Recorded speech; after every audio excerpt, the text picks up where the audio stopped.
So, hello then. Today it's what tools do you require if you're going to be quilting? I don't know about you, but when I first started there was such an array of different rulers and templates and scissors and rulers, and just didn't know which ones to go for. Over time you'll find which ones are best suited to you, but I've got my trusty faithfuls and I thought I'd share those with you. First of all is my cutting mat. This is essential for protecting your table from when you're cutting, especially with a rotary cutter. It has measurements which are handy too for checking on sizes.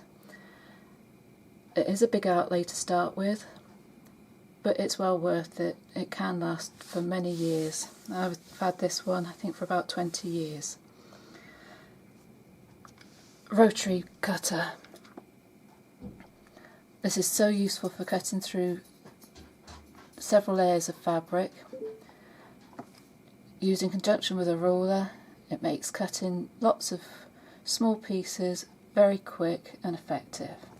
Important thing to remember, make sure that you have a sharp blade, but then do be careful because they can very quickly slice through fingers before you've even known it. Scissors, fabric scissors.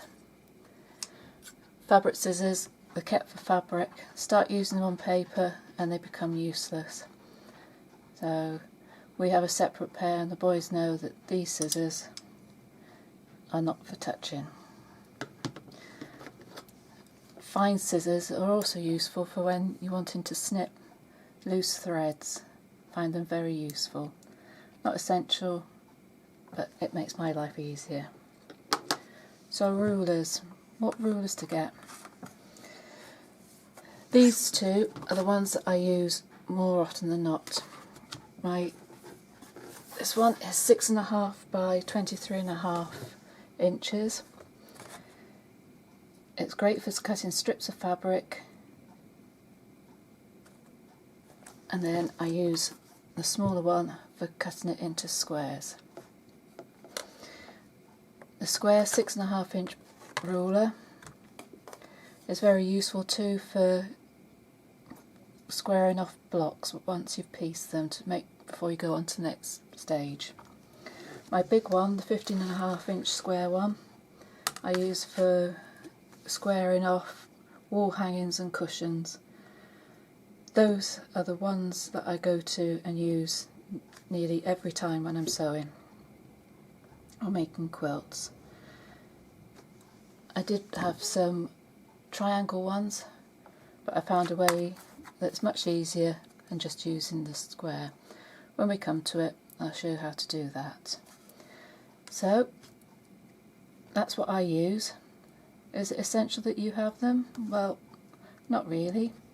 You can just get away with a ruler and a pair of scissors. It just depends on how much quilting you intend to do and how much use you'll get from them. You'll find that as you go along. So, be interesting to hear what your favourite quilting tools are, if any.